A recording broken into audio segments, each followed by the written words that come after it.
Assalamu alaikum students, how are you all? This is your science lecture.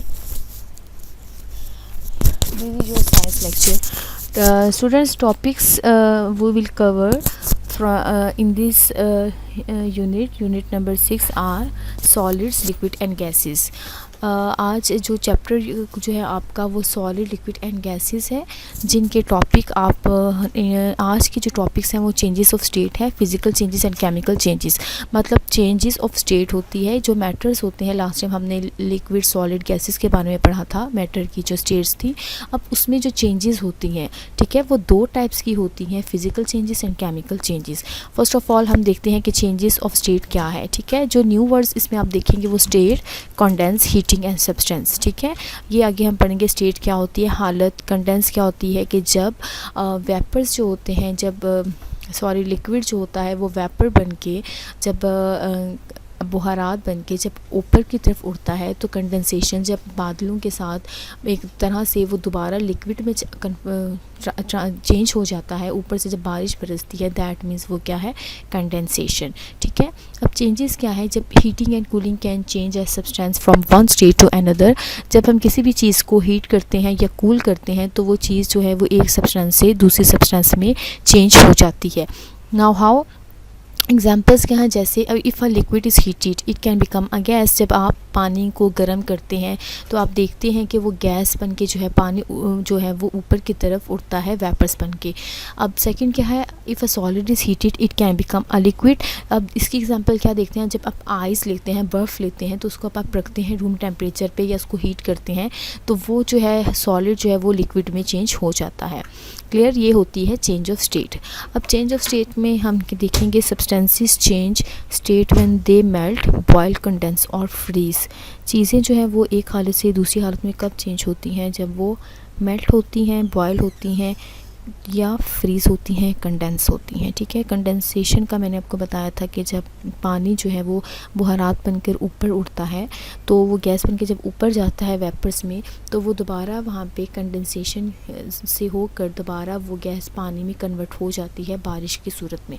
ठीक है, अब क्या है देखें, जब सॉलिड जो होता है उसको मेल्ट करते हैं तो वो लिक्विड बन जाता है। ठीक है, तो अब लिक्विड जो है वो फ्रीज़ करने पे सॉलिड बन सकती है। अब उसके बाद अब जो है गैस जो है वो लिक्विड जो है वो गैस में कन्वर्ट हो सकती है और गैस जो है वो कंडेंस होकर लिक्विड में चेंज हो सकता है।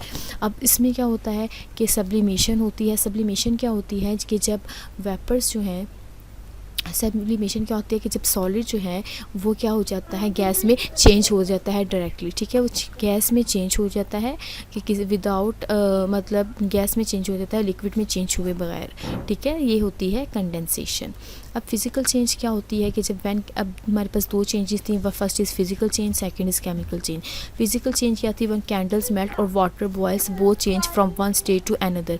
दैट मीन्स जब कैंडल्स जो हैं वो मेल्ट होती है या पानी बॉयल करते हैं तो वो एक स्टेट से दूसरी स्टेट में चेंज हो जाता है। ठीक है, अब एक no new substances are formed, इसमें कोई नया सब्सटेंस नहीं बनता।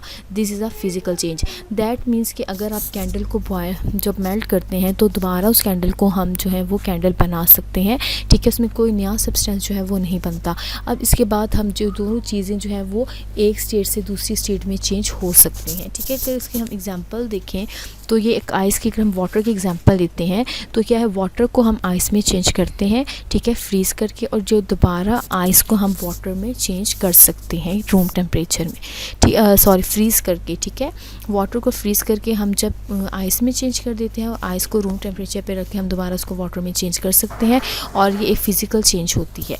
क्लियर। अब केमिकल ये थी कैंडल की फिज़िकल चेंज, जब कैंडल मेल्ट होती है तो उसको दोबारा हम कैंडल में चेंज कर सकते हैं। अब केमिकल चेंज क्या होती है कि when wood and paper burn ash a new substance is formed we see a chemical change has take place. जब भी हम केमिकल चेंज की तरफ आते हैं तो वुड या पेपर को बर्न करें अगर आप, तो वो ऐश बनता है। ठीक है, तो अब जो वो ऐश बनता है तो वो एक नई चीज़ बन गई जो दोबारा रिवर्स नहीं हो सकती। ठीक है, दोबारा वो पेपर या वुड दोबारा वो चीज़ नहीं बन सकती। दैट मीन्स ये केमिकल चेंज हुई है, ठीक है। मीन्स इसमें केमिकल चेंज में क्या होता है कि एक न्यू सब्सटेंस बन जाता है, ठीक है, और ये रिवर्सिबल जो है वो नहीं है। केमिकल चेंज की अगर हम एग्जांपल देखें तो केमिकल चेंज में एक न्यू सब्सटेंस बनता है, ठीक है। जैसे वुड थी तो उसमें हम जो क्या कर सकते हैं, उसमें क्या बन जाता है, ऐश बन जाती है, और ये एग है तो दोबारा इसको हम दोबारा उस एग में कन्वर्ट नहीं कर सकते, ठीक है। डेफिनेशन क्या है फिजिकल चेंज की? A physical change is a change where no new substance is formed. Physical change में कोई नया सब्सटेंस नहीं बनता. Changes are reversible and their mass does not change. Physical change में चेंज होती है वो एक स्टेट से दूसरी दोबारा पहली वाली स्टेट में चेंज हो जाती है, और इनके मास जो वो चेंज नहीं होते, वो सेम रहते हैं. और केमिकल जो चेंज में क्या होता है कि chemical change is any change that causes a new substance to be formed. Chemical change में एक नया जो है वो सब्सटेंस जो है वो बनता है. Okay students, I am sure कि आज का लेक्चर आपको बहुत अच्छी तरह से समझ आया होगा. ओके, अल्लाह हाफिज़, थैंक यू.